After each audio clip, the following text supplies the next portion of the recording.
Hi, guys. Yay, plenty of extra cable. I love it. Okay. Hi. I'm so glad to see you. Are you having a good day? Yes. Excellent. Excellent.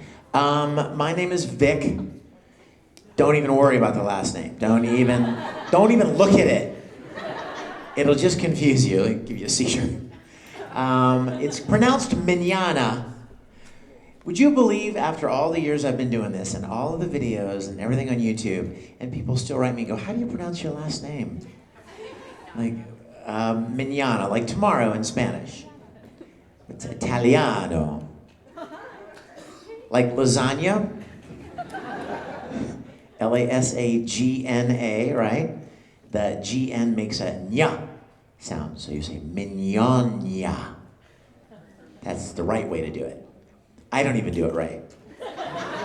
My family in Italy, they would kill me because I don't say it right. But Mignogna. But you can just call me Vic, all right? I'm so glad to be here. Before we get started, let me do a little quick kind of housekeeping. Normally, I show a little bit of a DVD, and since we're getting a little late start, let me just tell you about the DVD because I think you might want to know. Yay! A lot of you know that I do music professionally. I've been writing and singing and producing for a long time, twice as long as I've been voice acting. And every once in a while, I'll do a live concert at a convention. Well, has anyone ever seen any of the live concerts that I've done? Yes! 1, 2, yay. 3, yay. Anyway, they're good concerts. I mean, music, all kinds of great music from anime series that I've done, but also original stuff. And so about 2 years ago, I was doing a concert. I was going to be doing a concert in Houston at Anime Matsuri. And the guy that was running the convention said, Vic, we really got a great setup for you. He's like, we have colored lights flying all over the place, and we have fog machines, and we have a really nice HD camera setup that will be shooting the concert. And I started thinking, this would be a perfect opportunity to make a live concert DVD, like a live performance. And so we shot the concert, and it looks beautiful, and it sounds great. Songs from Full Metal, or in high school, D and Angel, Dragon Ball Z. But there's something else on the DVD that I need to tell you about. Oh, beyond that. When we were recording Full Metal Alchemist, just come down here. When we were recording Full Metal Alchemist, the first series, about 15 or 20 episodes in, I was like, oh my gosh, I love this show so much. I was really enjoying it. And I started thinking, I wonder how I can cosplay as Ed. And she starts taking her clothes off. No! Her jacket. That's just the beginning. But I made up this idea, this little story, whereby a grown man turns into an anime character. And then I started asking some of the other voice actors if they would be interested in doing this too. And they're like, heck yes, we would. So we all made our own costumes, and we got together one weekend in Houston, Texas, and we shot something called Full Metal Fantasy. How many of you have seen Full Metal Fantasy? Okay, look around, like 6 people. Is it great? Yeah. It's really, really fun, you guys. And we're all cosplaying as our characters. But it's never been available. I show it at conventions occasionally. And when I did concerts, I would put it in the concert. And after the concert, I would come out to the piano and I would play and sing the Brothers theme from Full Metal live. And it was really nice, but it was never available. You could never get it anywhere. It was never online, it's not on YouTube, can't get it. So as I was putting together this DVD, I thought, maybe it's time that I should make it available to the fans. So Full Metal Fantasy is on the live concert DVD. And I'll have it at my table. I'll have it at the autograph session right after this. I brought some for you guys. If you're interested, I'd be happy to sign them for you. She kind of blew my thunder by telling you the other fun thing that's on the DVD.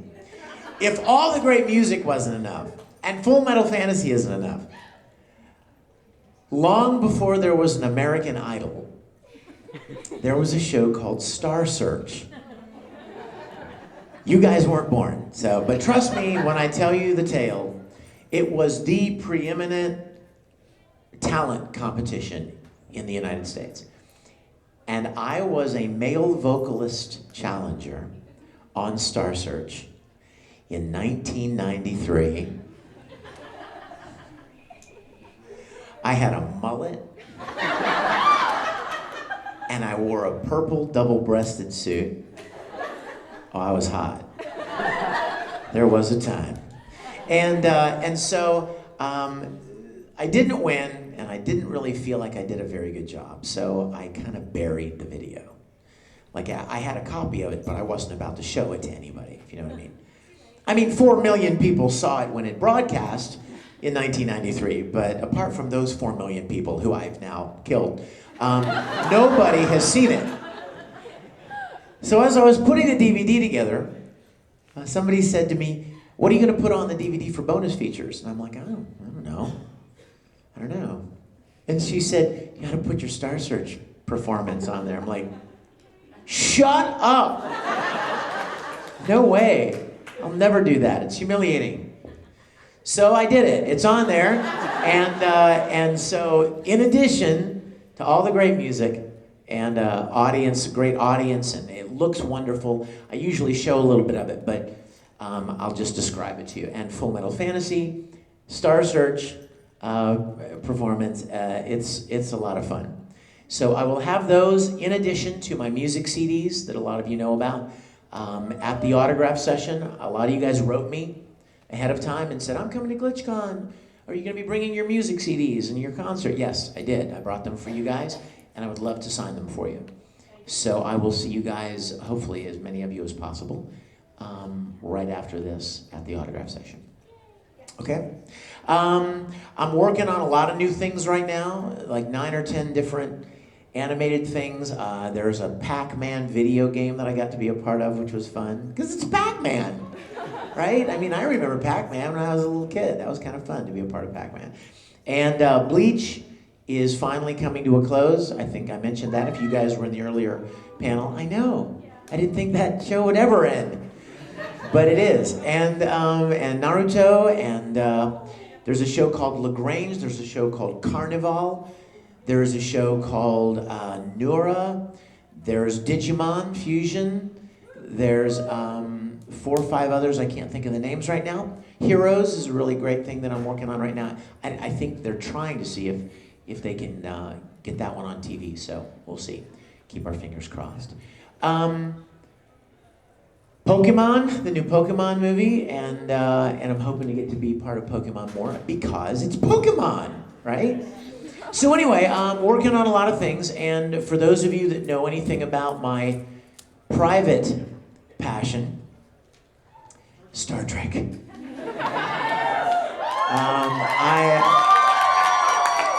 I'm working on a new web series, and if you don't know anything about it, please check it out immediately. Star Trek Continues is the name of the series. That's easy to remember, right? Star Trek Continues. And you can check it out online. It's on YouTube, it's on Vimeo. StarTrekContinues.com is our website. Like us on Facebook, official Star Trek Continues. And we've recreated the entire soundstage from the original series. And we're making episodes a continuation, a direct continuation of the original series. It looks and feels and sounds just like the original series. And I get to fulfill my childhood dream of playing Captain Kirk. So I'm kind of nerded out. I'm kind of jazzed about it. So check that out. I do want to take as much time with you guys chatting about whatever you'd like as possible. Let me think if there's anything else I need to tell you. Thank you. I don't pay her enough. Please follow me on Twitter if you can figure out how to spell my last name. It's at Vic Mignogna. And let's see, what else? Oh yes. If you'd like to see me in a show called Free, I would like to be in the show called Free, very much. And so I'm trying to decide who I need to pay to get the chance to be in that show. So if you happen to find yourself on any forums, like Funimation forums or discussion panels or anything, if you think it would be fun for me to be a part of that, or you'd like to have me be a part of that, say something. Oh my gosh, OMG, Vic should totally be in Free. And that rhymed, so you can even make a rhyme out of it. If you think that's a horrible idea, don't post anything, all right? Don't say, oh, Vic sucks, don't let him do it. Shut him down. Let's see, what else? Yes, if you're not a part of the most awesome fan group on the planet, please consider yourselves personally invited to join the Risen Bull Rangers. All right? It's free to join, and you will instantly have like 30,000 friends and family around the country, around the world, that love the things that you love. You make a lot of new friends. Like every convention I go to, there are Rangers there. And it's so neat because they meet, even if they come by themselves, they end up meeting other Rangers, and sometimes we have get-togethers at conventions. Any Rangers in the room right now? Boom! Look, 1, 2, 3, 4, 5, 6, 7, 8, 9, 10, 11, 12, 13, 14. Love it. I want this guy in the Rangers right here in this green t-shirt. Hey, if you're thinking about it, let me just tell you, like 10 girls to every boy, all right? Now you want to be in it. All right. Anyway, it's a great group. We've had people that have met and like gotten married to someone they met in the Rangers. We've had people become best friends, meet people and become best friends. Really? I love it. See, here's 2 right in the front row. See, you thought I'm just making that up. No, there they are right here. Perfect example. So consider yourselves personally invited. I would be honored. Let's see. So let's talk about anything you guys would like to talk about. If you have a question, we'll just kind of chat for a while. Yes? Do I like watching Attack on Titan? Do I like seeing people get ripped to shreds? Is that what you're asking me? Including myself. I played a character in Attack on Titan, and of course he gets bitten in half. So I don't think he's coming back. As soon as you get to be in something, you're like, I wonder how long this character is going to last. I guess not long. It's like the Darth Maul syndrome, right? Like George Lucas wanted to make sure nobody thought Darth Maul was coming back. So you cut him in half. So like the separate pieces fall down the tube, and you're like, oh, I guess he's not coming back in the next movie. What I've seen of Attack on Titan looks pretty cool. Pretty graphic. Yeah, but then, that's giants for you. Those crazy Titans.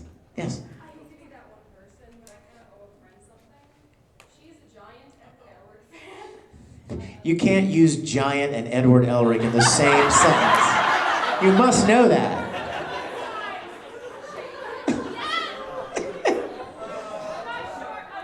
Can we call her?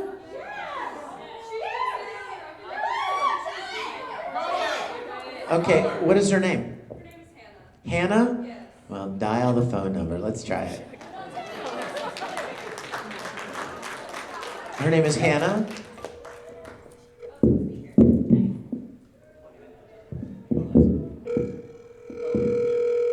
Oh, we're gold now, Hannah. Hello. Hello? Hi. Hi, is this Hannah? Yes. Hannah, why aren't you at tchCon? What's up? Nothing much. Well, you know what? I'm in a room of people right now, and we're passing out tissues. Everybody's crying. Why? Listen to them. They're wailing like babies. And now they stopped.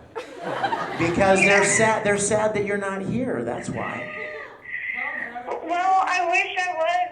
I didn't have a ride. Didn't have a ride. I got a cute guy in the back row who's like, I got a car. He's like all over it.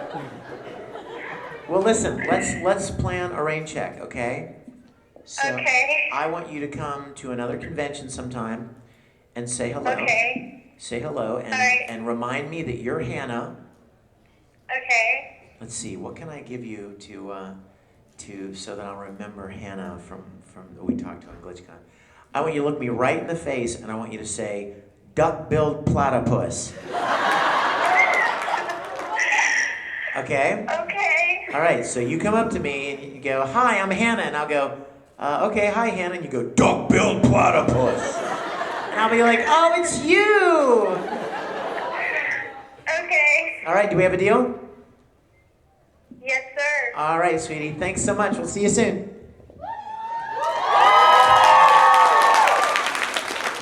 All right, now who has an actual question about something? Yes. What's the weirdest thing you've ever done at a convention that you can tell us about? Nice little disclaimer there at the end, isn't it? The weirdest thing I've ever done at a convention that I can tell you about. You know what? I'm kind of boring. I don't do a lot of weird stuff. I'm trying to think of weird. Let's see. What's the weird? I don't even. You know what? I'll be honest with you. I've done a lot of weird stuff, but I block it out. I forget about it. I'll do it and then I'll think, oh, I have to tell people someday this is going to make for a great story, right? And then I'll forget. That's the problem with doing 250 conventions in my lifetime so far. I do so many, and I meet so many people, and I have so many great experiences that it becomes difficult to zero in and remember some of the more fun things. I'm sure there are a lot of weird things that I've done. Trying to think. What about yesterday where you stapled a dollar to a guy's head? That's the weirdest thing I've ever done. Thank you. Last night, okay, I'll tell that story. I should remember that because that's a good story. Last night, I had just gotten here, my flight was late, and I just arrived, and we were screening one of our Star Trek episodes. So I came down just to intro the episode, and then I was like, go to bed. Get some rest, because today was going to be a big day. But I asked the convention chairman to show me the main events room. I just kind of wanted to look in, get a lay of the land, see how big the room was, how was it laid out, do they have a screen, you know what I mean? Just kind of get an idea of what the room looked like where we would be having the panels today. So they open the door, and I look in, and there's a guy standing right here with no shirt on, and people are stapling money to his body. I am not kidding you. I thought it was a joke. I'm like, and so they look over, of course the door opens and everyone's like, oh. And I'm standing over there like, crap, they see me. Now what? And they're like, come on in. So I came over and they're like, we're stapling crap to this kid. I'm like, really? So what I found out was that they're raising money for things and like it's part of a charity thing. And what I also found out was I walked up and the guy, I'm standing right here with the guy, and honest to God, he had staples in his body. On his forehead, somebody had stapled a $20 bill to his forehead. And they had a staple gun. WTF. So I walk up to the guy and I'm like, what's going on here? And he told me and everybody, yeah, that's what's happening. I'm like, well, how does this work? And he goes, well, the more money you donate, like the higher the bill, the higher the currency, denomination of the bill, the better place you get to staple it. And I'm thinking, I wonder how much this guy would charge to like staple one to his butt, or the more sensitive areas. And then I'm thinking, I said to the guy, so how much for like I see the 20 on your forehead. What does a 50 get me? And he goes, no! I was freaking out, you guys. No. I'm not gonna waste 50 bucks on his tongue. 50 bucks, that's a lot of money. But that would be a good thing to do. Anyway, so when I came in, some guy literally handed me $1. And he's like, here, do it, man, do it. I'll pay for it. So I walked up here with $1 and he told me all that was going on. And sure enough, he had $1 stapled to this breast. I guess guys don't have boobs. And the other one was still empty. So I'm like, well, in the name of symmetry, we should put it here. So I stapled the sucker right here. You know what? I want to thank you because that's freaking weird. And see what I mean? I'm getting old, you guys. That happened last night and I forgot about it. See what I mean? What? What? You do? I need photos. I'm gonna make it my desktop on my phone. I'm gonna make it my screensaver so that when anyone goes, next convention, somebody goes, what's the weirdest thing you do? And I'm like, I can't think of any. Oh yeah. That's what's gonna happen. Wait, show me. I was in it and I don't remember. Let's see. Somebody must have videotaped it too, I'm sure. Oh my gosh. I love it. And I did like a yell when I did it too. Like I was getting all ready and went, ah! And stapled it. I almost wanted him to staple one to me. Because I just like, it must be, I can't believe I just almost said that. I was just about to say, it must be safe, he's doing it. What? That doesn't mean anything. Just because some guy is like letting people staple stuff to him, that doesn't mean it's safe. No, he ate a light bulb before that, so I didn't think. Yeah, I hope he got a tetanus shot too. No, he did not. He did what? He ate a light bulb? I kneel to this guy. That's hardcore. Wow. Okay. Thank you. Officially, that's my weirdness story. Yes? That was not a chest rub. That was a pretend staple. She wants me to pretend staple. Oh, no, but I love you for asking. Yes? Oh, lots of weird stuff happens at conventions. Well, you know what? That could qualify. tchCon could take the top spot in everything this weekend. Oh, some lady in the front row asked me to grope her, and some other guy had me staple money to his boob. I mean, this convention is shaping up nicely.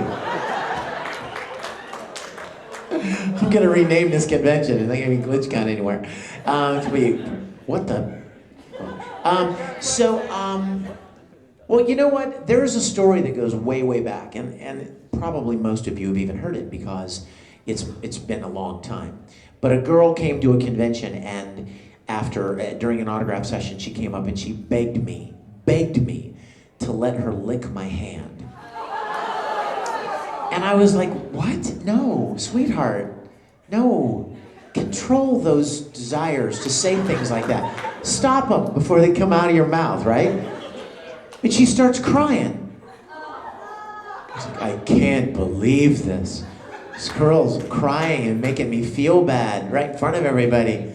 And I was like, stop crying. Why are you crying? And she's like, my friends. And she points over in the corner, and here are these girls over in the corner going, she said, my friends told me that you wouldn't let me do this, and I told them that you're so good to your fans and that you'll do anything for your fans. And I was like,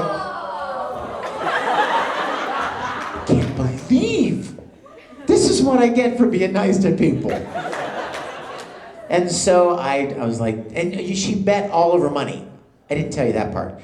She had whatever money she had that she brought to the convention to eat and do things like that. she bet them that I would let her do it because she was so certain that I would let her. I was like, oh my gosh.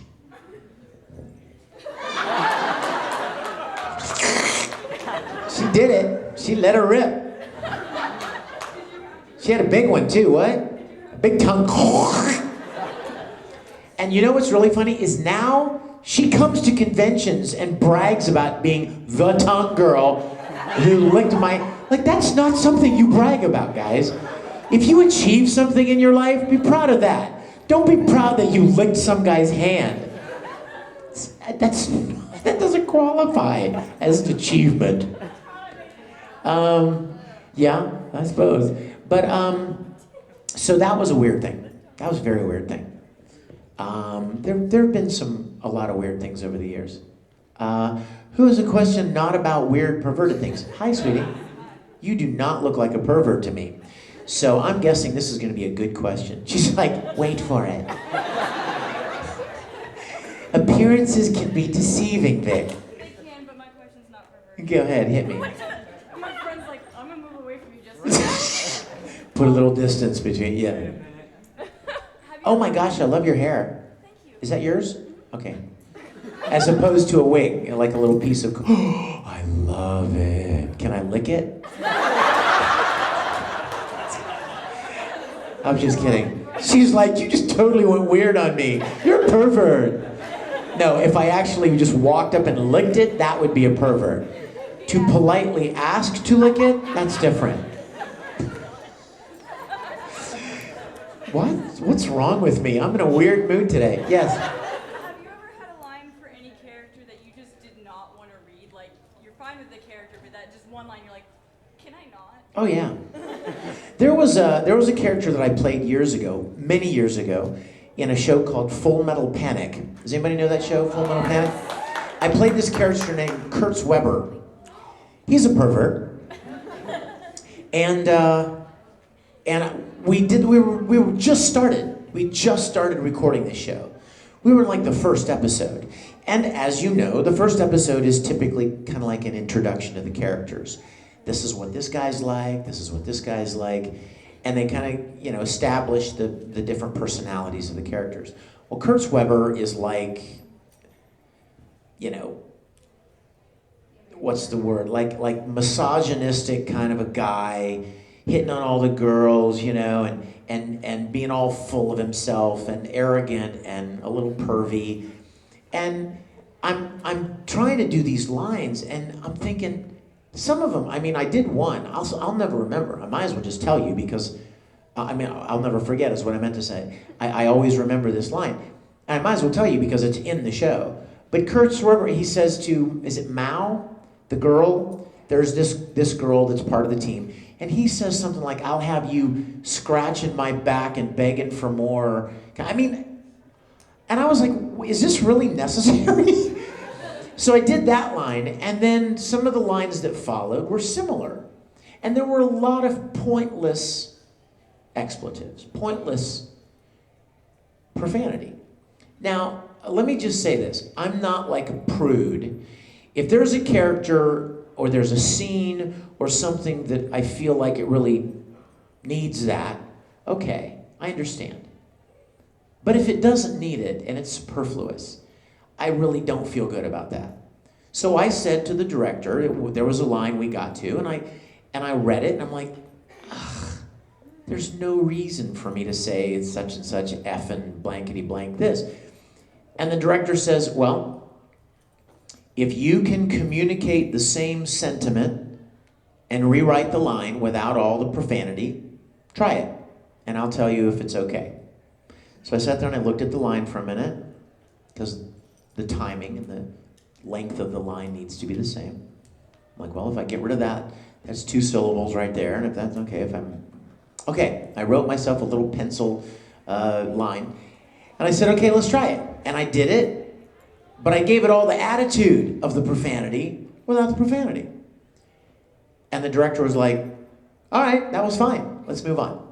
And from that point on, Kurtz Weber did not swear half as much as he originally would have, because I didn't feel like there was any point to it. And I don't think the character suffered at all. I think you still got a very clear idea of what he was like without that. Question? Yes, sir. Love and the Doctor. I'm not a comic guy.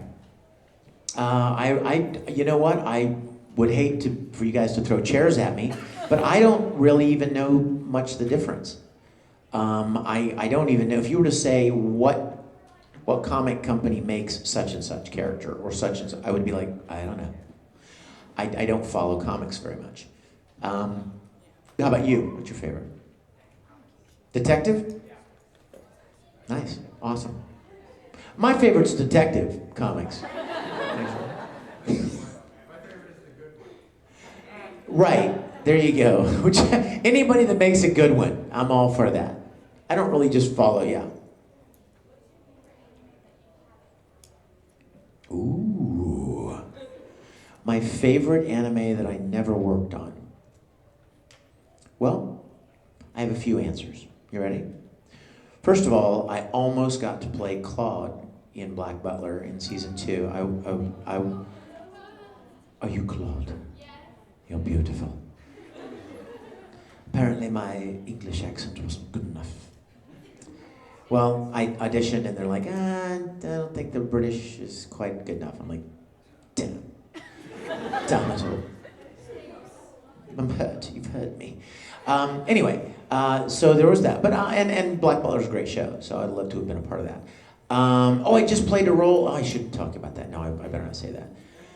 There's a show that's on television right now that's pretty popular, I think, I've heard. It's really good. I've seen a couple of episodes, and I just got to play an episodic character, so he'll be coming up any week now. And I don't think I should say what, so I'll just wait until you see it. Hopefully you'll see it. Anyway, what else? What other shows? I really wanted to be a part of Death Note. Because it seemed like such a really cool idea for a story. But the problem was, and you may or may not know this, is Death Note is recorded in Canada. If you follow voice actors, you may have noticed that everybody in the show is from Canada. Brad Swale and Trevor Duvall and these people. You won't see any American actors in it because part of the deal that Canada makes with production companies is, we'll let you come here and record your show and we'll give you a really good price. But in exchange, you have to use our people. That's the trade-off. You have to use our studio, you have to hire our engineers, you have to hire our actors, and so you won't find American actors in Canadian dubbed shows. I was the producer of Inuyasha wanted me to play a role in Inuyasha years and years and years ago. And I was all excited, and then, oh, you look awesome. Sorry? Oh, nice. You look great. Oh my gosh, a breakaway sleeve. Wow. How beautiful. Nice.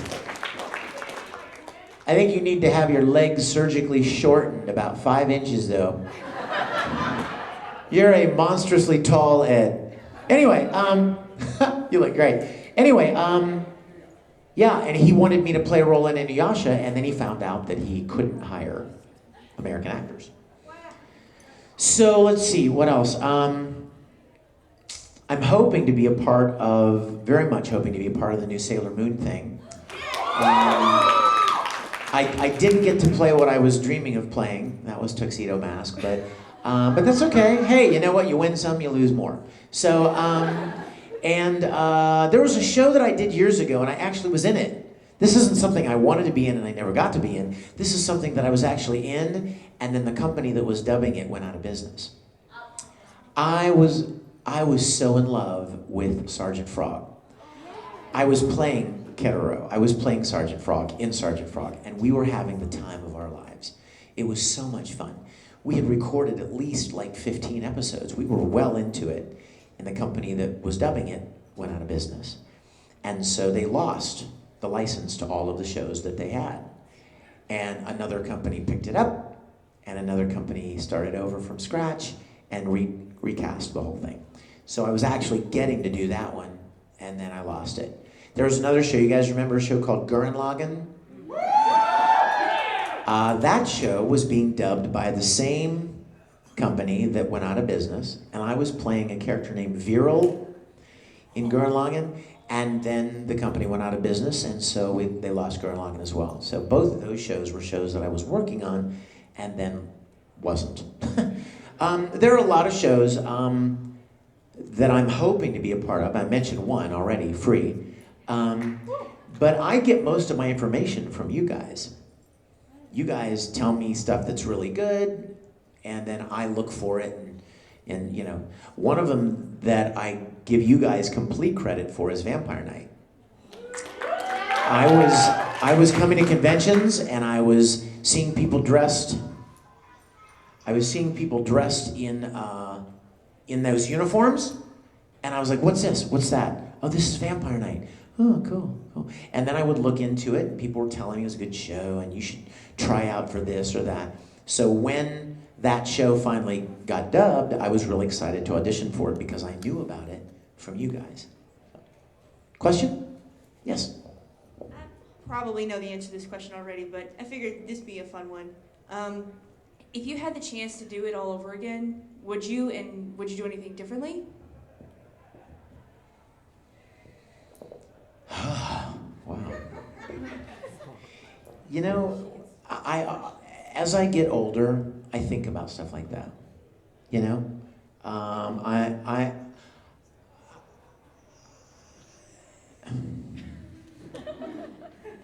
a lot older than you think I am, so I find myself dwelling on. I find myself contemplating life and what I've done and what I may yet do.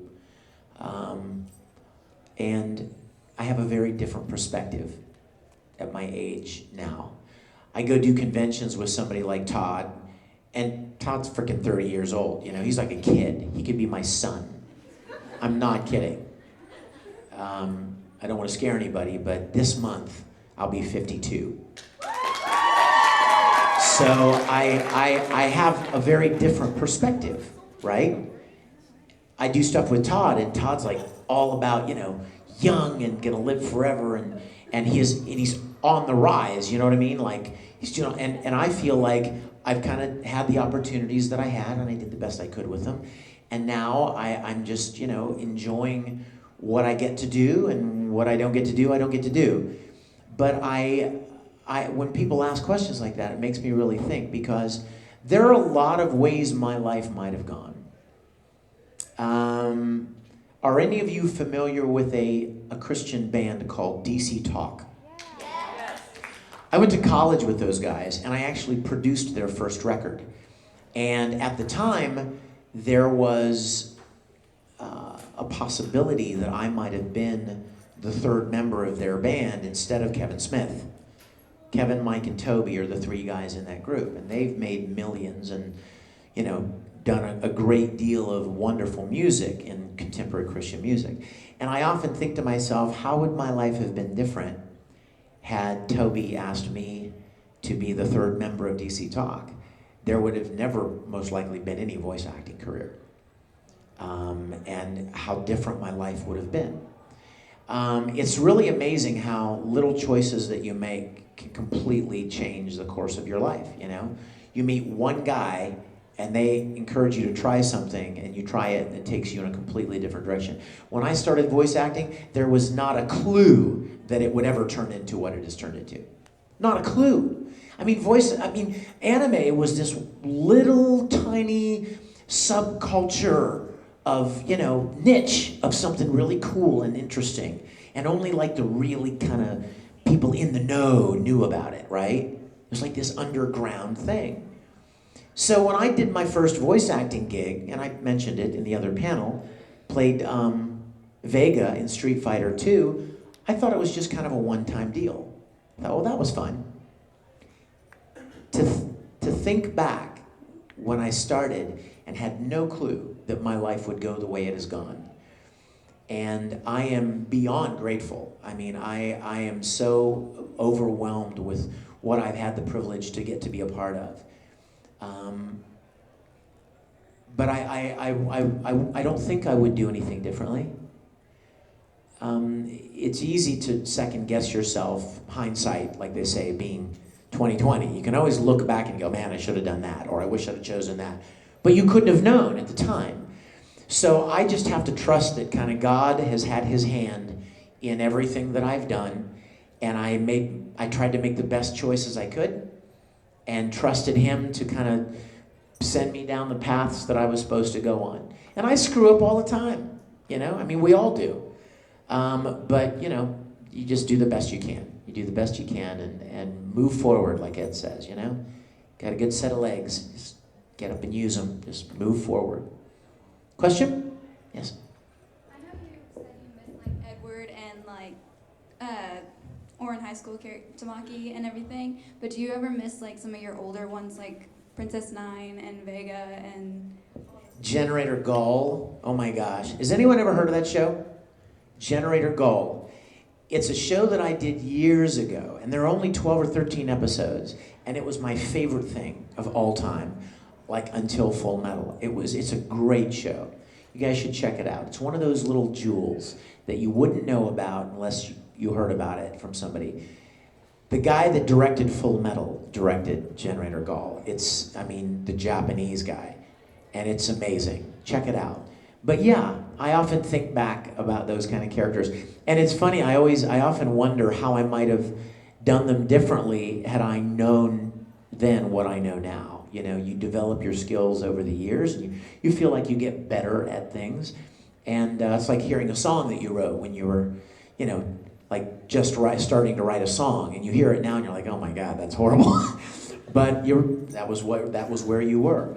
So yeah, I often think about those guys. I haven't heard any of those shows in a long time. That's really funny. Other than Broly, what do you think the hardest character you've ever had to play with? You know, it's funny because there was a character in Digimon Fusion that we just did. How many of you seen Digimon Fusion? Okay, not enough of you.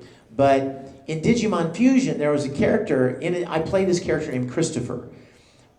But he's the easy one. He's like the regular character. There was another character who was this huge, crazy lion. Mad Leomon was his name. And I mean, he puts Broly to shame. Like, I thought Broly was hard on the voice. Mad Leomon, it was off the charts. And check it out if you don't believe me. I'm like, oh my gosh, it hurts me just to hear him do it. But you know, whenever I went in to do I would do Christopher first, and then we would do Mad Leomon, and he would show up. We probably did 8 or 10 episodes where Mad Leomon kept showing up, and he was hardcore. Oh my gosh, don't even say that out loud. Mad Leomon video game. Like, oh my gosh, kill me. Question? Yeah, sweetheart. what was some of your Favorite favorite episodes? episodes of Oron? All of them. I mean, I love so many. I love when they dress up like, oh my gosh, like Alice in Wonderland. You know what I really loved?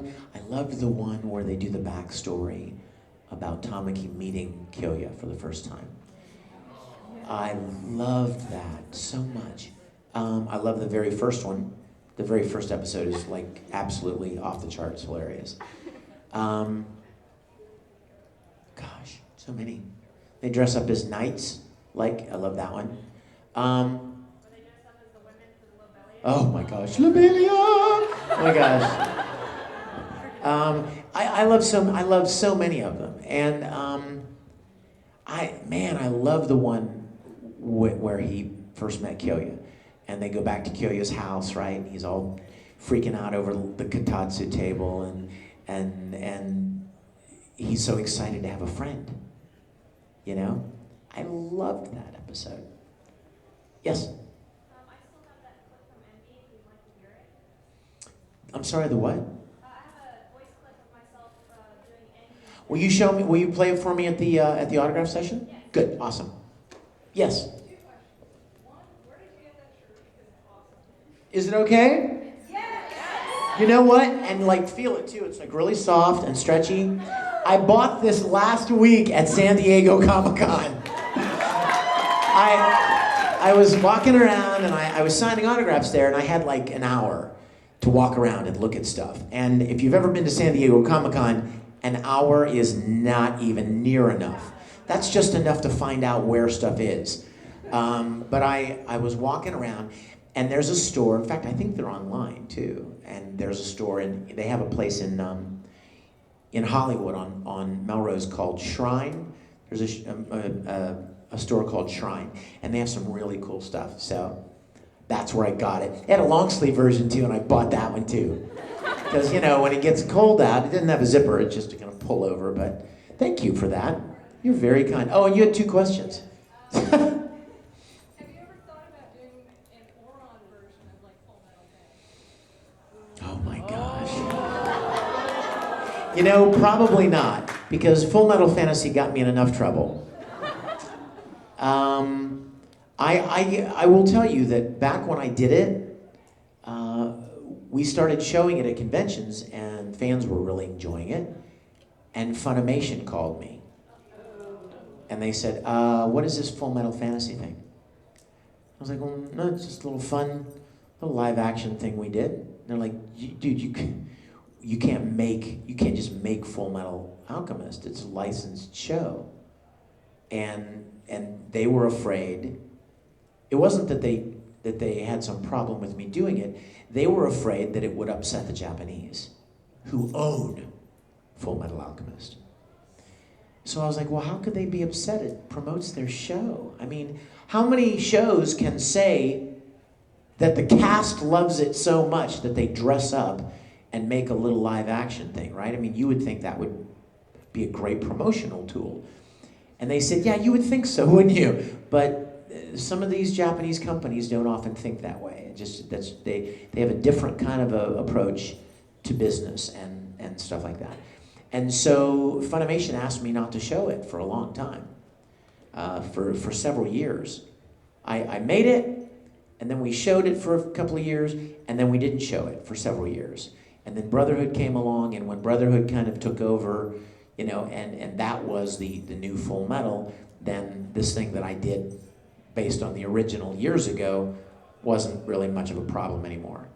But at the time, I was, you know, yeah, so I don't think I would do something Oron, because I got in way too much trouble the first time I did it. Plus, I'm too old. Yes, Soul? Would you rather watch an anime with subs or read them all? Would I rather watch, you mean sub or dub? Is that what you're asking me? You couldn't be asking a voice actor whether he pursued. Would you rather watch, say, Bleach with subs? Yeah. Or read the Bleach manga? Oh, watch the anime. Absolutely. Would I rather read the manga or watch an anime with subs? Oh no, I'd rather see the actors moving around, see the characters moving around any day of the week. I'm not much for subtitles. If you're into subtitles, God bless you. I mean, that's fine. Enjoy it however you like to enjoy it. Don't let anybody bully you. But by the same token, don't bully anybody who doesn't like, who would prefer a dub as opposed to a sub. I don't really understand that whole dub versus sub. There shouldn't be a versus anything. Yeah, do what you like. You know what I mean? I don't know about you guys, but I don't speak Japanese. So I would really rather watch the characters and hear them talking rather than trying to read across the bottom and catch a glimpse of their face before it changes to the next shot. But that's just me. If this girl says, hey, I'm a big subtitle, I don't watch English dubbed anime. Okay, great. God bless you. Go for it. It doesn't matter. There's no reason to put people down because they don't do things the way you do them. Okay? Yeah, Yes? you watch the ones with the sub just to keep up with the storyline before they even get to the dub part. Ah, maybe so. Yeah, so you're like, you want to know what's happening. Yes. And you know what? I mean, you know, there are good dubs and bad dubs in any language. Just because it's in Japanese doesn't mean it's better. I mean, some of you that speak Japanese or know Japanese very, very well, and you're very fluent, there are some bad dubs out there. They're not they're not impervious to having bad dubs, just like there are bad English dubs. It really comes down to what your preference is, what you like.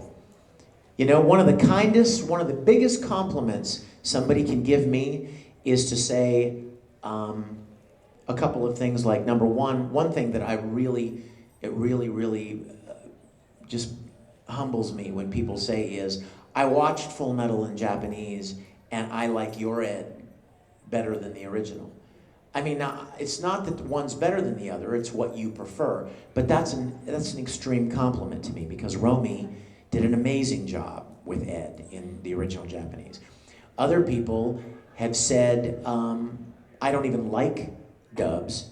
I don't watch dubs as a general rule, but I really enjoyed Full Metal. I thought it was a great dub. That's another thing. When people tell me that, that's it's a great honor for me. I'm very humbled by that. Yes?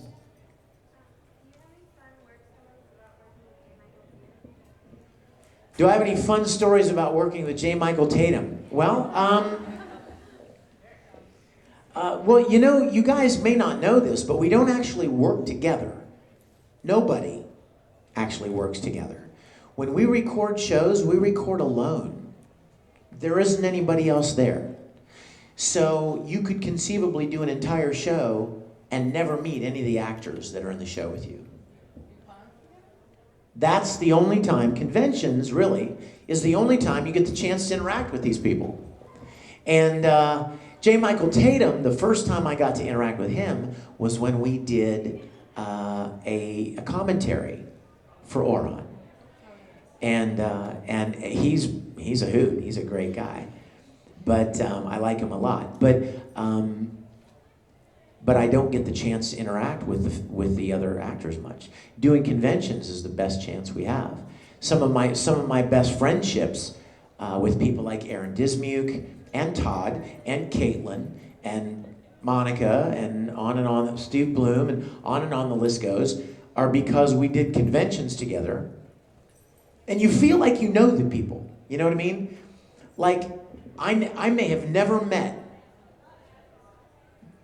Michael Tatum, but from hearing his voice in my ear and doing all of Oron, and I hear him talking as Kyoya, and I'm doing Tamaki, and we're interacting these characters, and I'm talking and he's talking, we're back and forth. You feel like you know them, even if you've never met them. So when you finally meet them, you already feel like you have some kind of a connection. And I feel that way about a lot of the voice actors that I've worked with. I don't know that they all feel the same way back, but I'm just kind of weird that way. Whenever I make something with somebody, I feel a connection with them. So, yes? What is the most completely absurd and ridiculous anime you've ever voiced? What is the most completely absurd and ridiculous anime I've ever voiced in? Wow, there are so many. There's some wacky animes out there. In fact, this is going to be one of those ones that I've forgotten something that I did that was just really weird. And it was so long ago that I forgot about it. Does anybody have any suggestions? Okay, Level E was pretty wacky. If you need to check out that show, and that's even relatively recent. Level E is my new favorite thing. It's the most fun I've had ever since Oron. See, that's why I didn't even think of that, because I really enjoyed it. But it's crazy wacky. It's about this alien guy who comes to Earth, and he's all about the pop culture of Earth, and he has this plan for, he's got his own little plans. But he reminds me of Mork from Mork and Mindy, that show years ago. He's this completely comedic character, and he's all over the map. One moment he's imitating somebody, the next one he's pretending to be a girl, the next one he's screaming, suddenly he's singing, then he breaks into something else, like schizophrenic in the best way.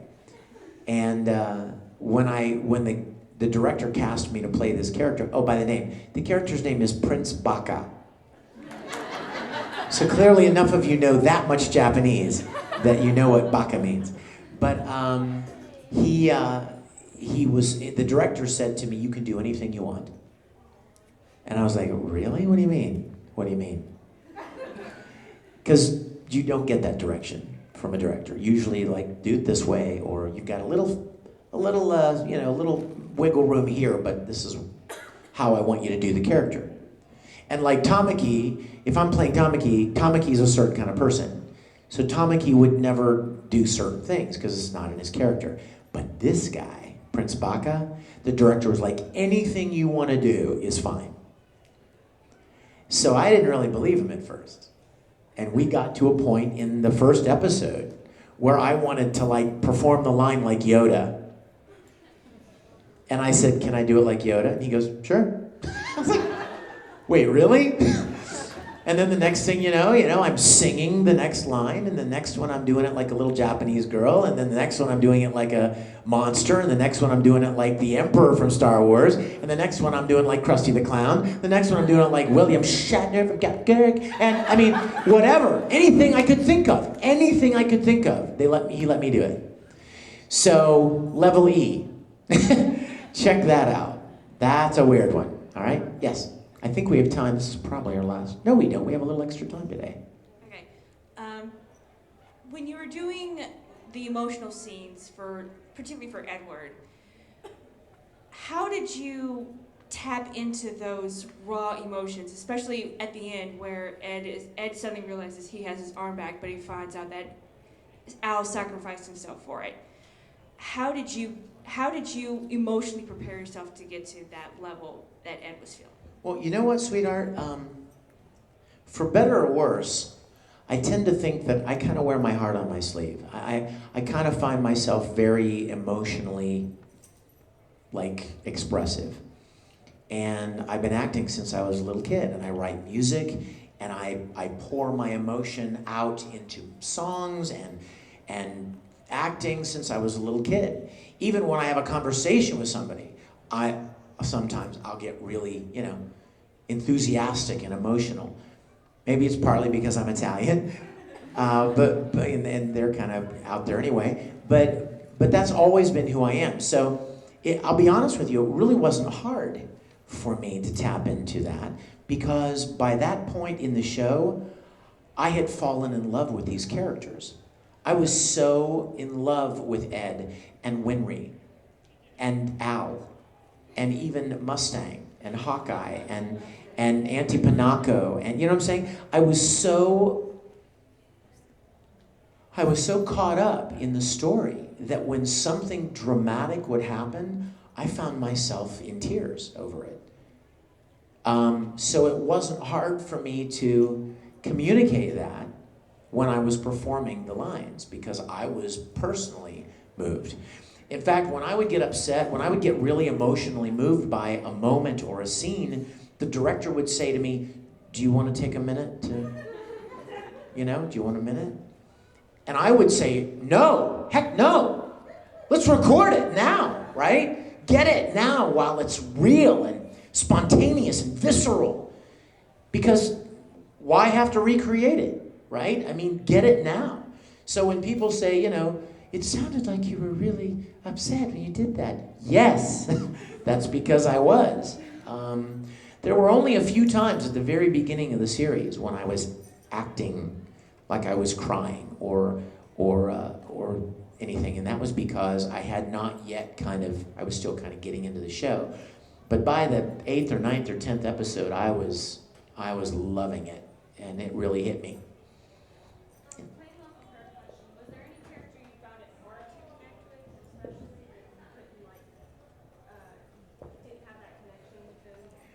Was there any character that I found it hard to connect with? Well, I mean, obviously, there are characters that are very, very different from me. Lots of them.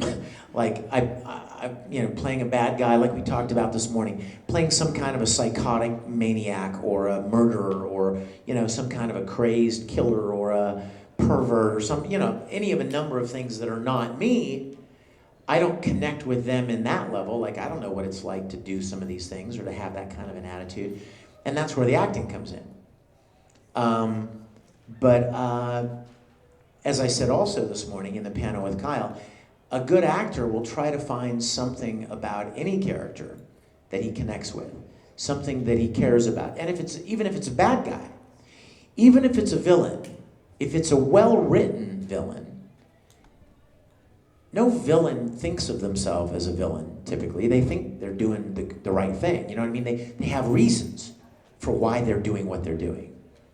And in their twisted perspective, this is the way it should be. Envy is a perfect example.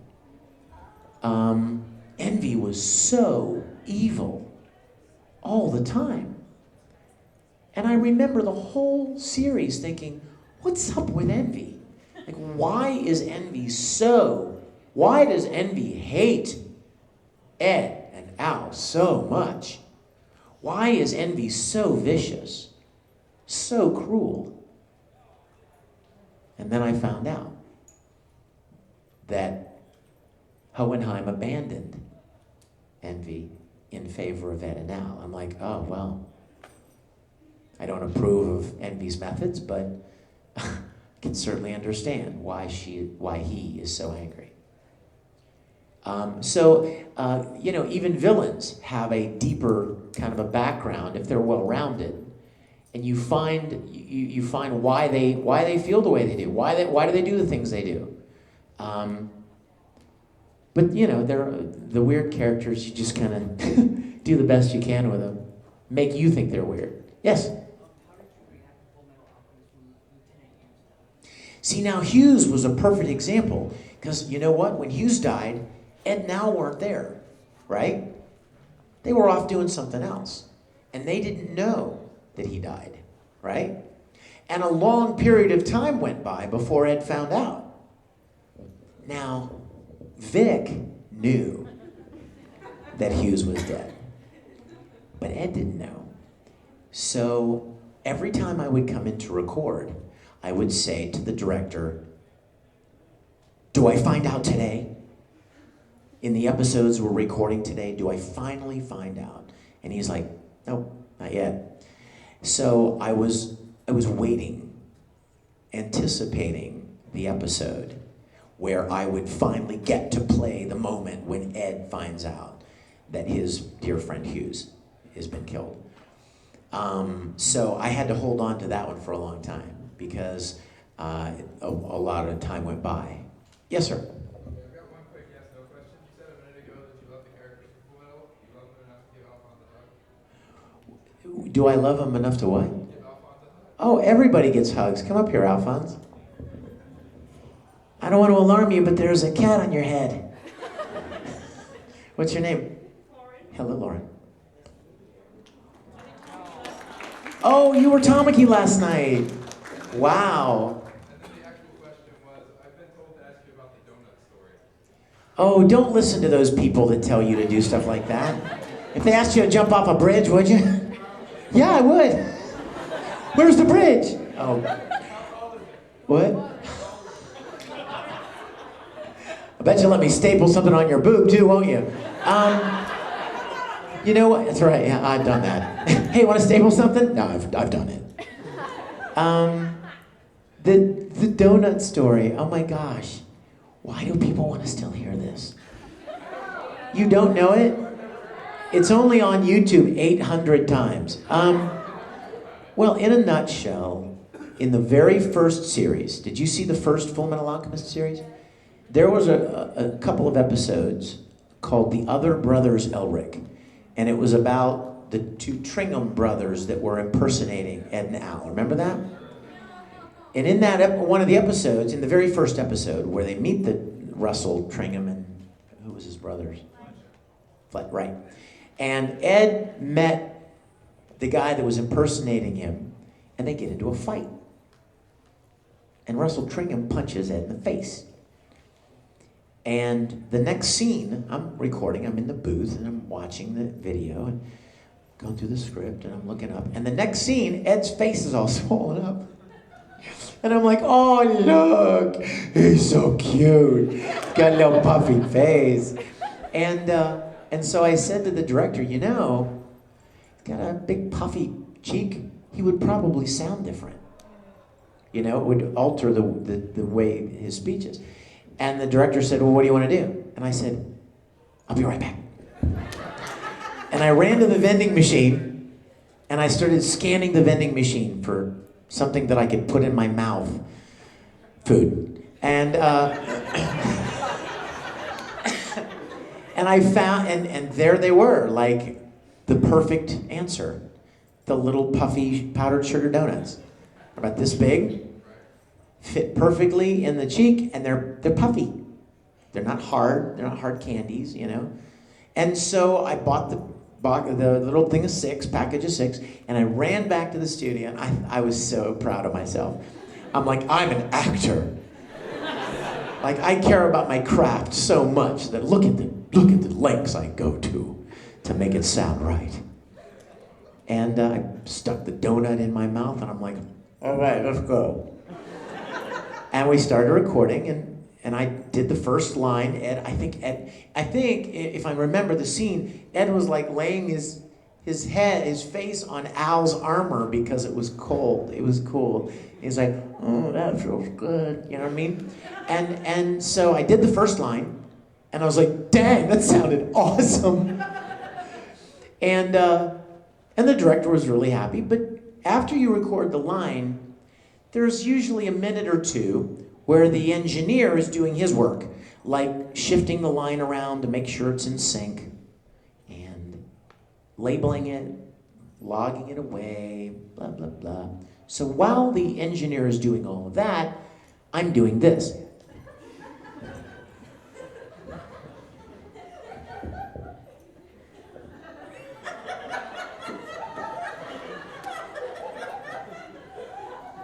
And this donuts are not meant to hold in your mouth. They're meant to be chewed and swallowed. I didn't want to swallow it. I was using it for something. But it started like just falling apart, you know? It started decomposing, you know what I mean? Like the saliva, it just melts it. It's supposed to do that. Don't get grossed out. It would do it for you too. So before long, it turned into like pancake batter. I mean, it was just, and I was like, it was like oozing out of my mouth. And I was like, crap, I got more lines to do, right? Darn it. So I took the garbage can in the studio, and then I put a brand new one in and started over. And there's more lines of dialogue. And I'm going through donut after donut after donut, trying to make them last. Because I'm like, crap, how long is this cheek gonna look like this? Geez, Ed, you know, how long is this swelling gonna be like this? Because I figured I didn't look. I figured it would be a couple of lines and be done. I used all 6 of those donuts and just barely got all the lines done. So that's the donut story, and I hate those little freaking powdered sugar donuts so much now. I look at them like, no thank you. Yes? I've been told I should play Rin. Does that sound right? I'm going with that. I'm going with that. Yes? Yes, sir. Well, just a little story about the donuts. Mel Blanc, one of the greatest voiceover people. Sure. And the voice of Bugs Bunny, hated carrots. He actually would do a line, munching the carrot, and spit it out to the trash can. So you're not... I'm in good company. I'm in good company. Carrots and donuts. I love it. Yes, sweetheart. You had a question. Oh, were you raising it for the... I love it. Yes. The worst experience with voice acting. I don't know if there's been a bad one. Worst experience. Well, I think, I wouldn't say worst. I wouldn't say there is a worst, but I would say the hardest part of it, the most difficult part is if you play a role that just trashes your voice. And I've done that. We talked about Broly from Dragon Ball Z. When I recorded the first DBZ movie that Broly was in, by the end of the session, my voice was gone. I mean, it was gone, and I was scared because, I mean, I sing, I do a lot of other voice work, and it was gone. And I had abused it so horribly that I didn't even know how long it would take to come back, or whether or not I had damaged it really badly, and maybe even permanently. So I went home from that session, and I drank coffee and water and tea and honey, and just sat in my house quietly for days and days, hoping that I hadn't overdone it. That was scary. I wouldn't say like the worst experience, but it was scary. And you have to know your limits. That's what I learned from that experience. You have to know your limits. So like, for instance, now, if there were a new Dragon Ball Z video game and Broly's in it, and I go back to the studio to record more Broly, this is the way we do it. We record for 5 minutes, and then we take a break for 5 minutes. And then we go and yell and scream for another 5 minutes, and then we sit quietly for another 5 minutes. Because your voice is a muscle. These are muscles. And just like working out, a lot of you guys work out, you've lifted weights before, you do 10 or 12 reps, right? And then what happens? Your muscle fatigues. And you put the weight down, and what do? You let your muscle, right? You let it recover. And then you hit it again, right? That's the way we do Broly, is I hit it, and then let it rest.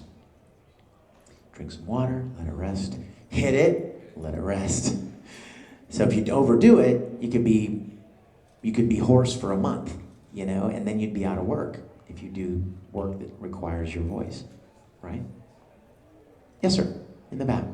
What is the most challenging project you've ever been involved in? And along with that, how did you grow? And how was it fulfilling?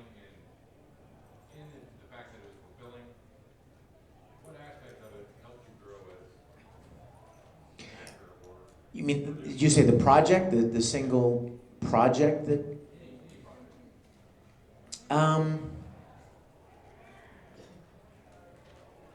Wow. There have probably been several that I could probably say that about. But I will tell you that the Star Trek production that I'm working on is my baby. I didn't just get hired to play Captain Kirk, you know what I mean? I created it. So every element of bringing this thing to life on screen, I was responsible for. And I thought I knew what would be involved. I had no idea. I've been in film work my whole life and in production. And I thought, yeah, I can do this. But once I started getting into it, I started realizing there is an awful lot to do to make sure that you accomplish the goal well. And it's become a big, big challenge, but it's been the most gratifying thing as well. Who gets to fulfill a childhood dream to that level, to actually walk onto the bridge of the Enterprise in a perfect uniform with other people dressed as these iconic characters and play and make a story and play a character that inspired you when you were a little boy. So the Star Trek production has been the most challenging thing that I've done, but we've accomplished it. We did it. And that was the cool thing, is we actually did it. We didn't try it and fail, or, you know what I mean? We did it, we accomplished it. It's out there for people to enjoy, and millions of people are enjoying it, and so it's been very, very gratifying. Yes, sir? I'm not sure if this question has already been asked in this Q&A, but what video game characters? Oh my gosh. Well, it hasn't been asked, but there are a lot. Oh my gosh, tons. Wow. Stuff that comes to mind, there's Persona, the Persona games, and Soul Calibur, and a little bit in a little bit in Final Fantasy, and Sonic, and oh my gosh, Artillery Iris, and Rune Factory, and oh yay, and obviously all the Full Metal games, the DBZ games, the Bleach games, the Naruto games, Pokemon, Pac-Man, did I say Sonic? Hedgehog? League of Legends, lots. Avengers, I played Von Doom, I played Victor Von Doom. for something. But a lot of them, and again, therein lies the problem with having done this as long as I've done it, is you just lose track of them. They're written down somewhere, but I don't remember them. I don't know if they're on IMDb or not. Yes? Mm-hmm. I was going to ask how you enjoyed voicing Vishnu from back in Were you really? Yes, thank you. How ironic. Yes, I loved Vishnu as well. Yes, he's adorable. He is adorable. Thank you even for that. Yes? What's the, like, I don't know, favorite or coolest gift you've ever received from a fan? Favorite gift? Coolest gift? That gets tricky because, you know, everybody wants to believe that what they gave you is like the best ever. I've gotten so many amazing gifts. I have a room in my house that is chest deep with gifts that people have given me over the years. And I don't know why people feel like they need to do that. They certainly don't. Getting to meet you, getting to interact with you is more than gift enough for me. But I've gotten some amazing gifts. One that comes to mind is that's incredibly special to me. Within the Risible Rangers, the girl that runs the Rangers is a dear friend of mine named Mandy Jones. And for my birthday about 5 years ago, she gave me a book. And when she handed it to me, it looked like an encyclopedia. It was like this thick. And I opened it up, and it was page after page after page of letters from fans that she had compiled and put together. And it was these letters were not just, I like Full Metal. You know what I mean? These letters were like, I lost my dad when I was 14, and I discovered Full Metal Alchemist at the same time, and it got me through that.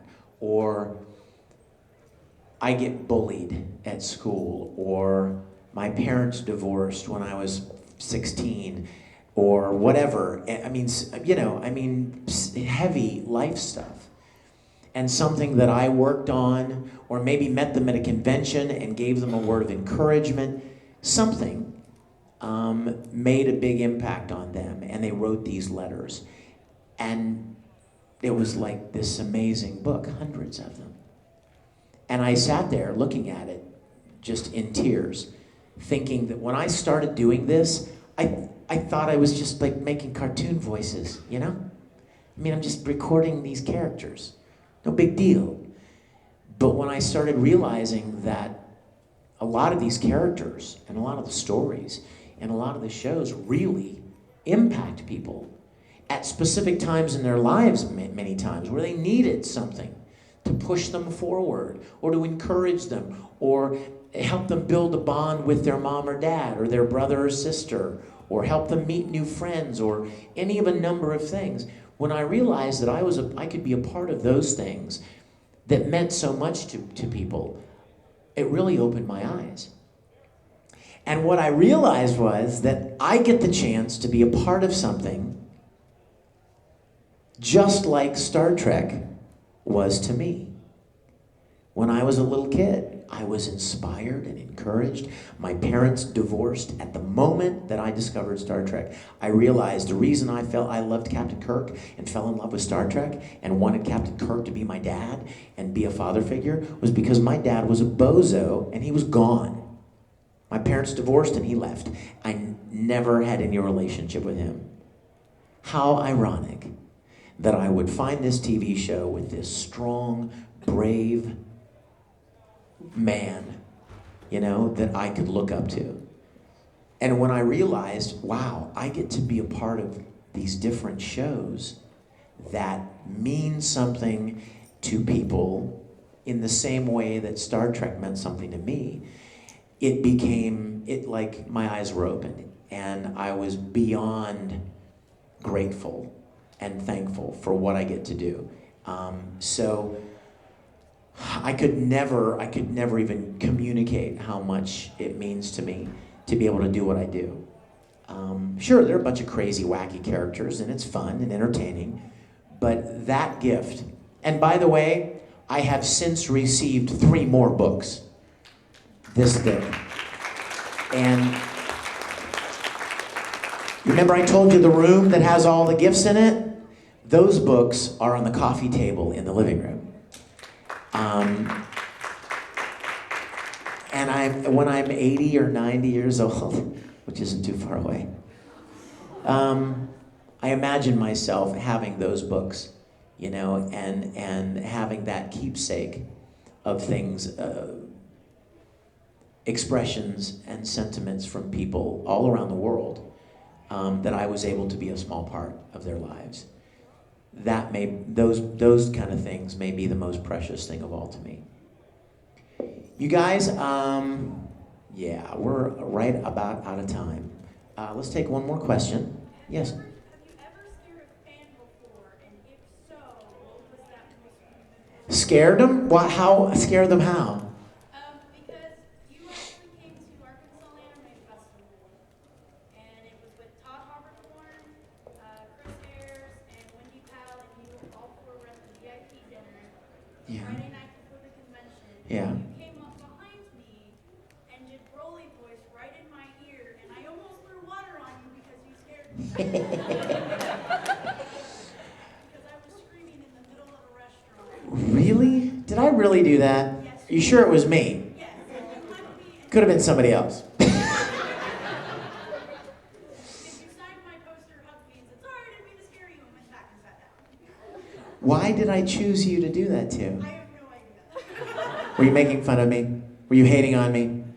I was sitting here and you were like 2 seats away from me, and I was talking to Todd, and then all of a sudden these arms come up behind me, and I'm screaming in the middle of this restaurant because I have no idea who's scared me. This sounds awesome. I do not regret doing that at all. That sounds really fun. What is your name? Tori. It's nice to see you again. How are your eardrums?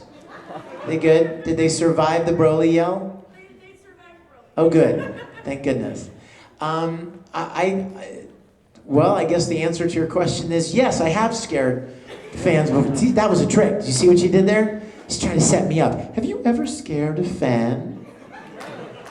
Tori knows exactly what she's doing. Yes, I have. There was this one time I was at a dinner. You guys, I love you to death. I'm so glad you were here. We've got an autograph session. It's in here, isn't it? Yes. Or is it in here?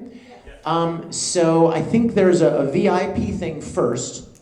Yes, the Brasky signing will be first, and everybody else, as soon as the Braskys are done, everybody else will start coming in.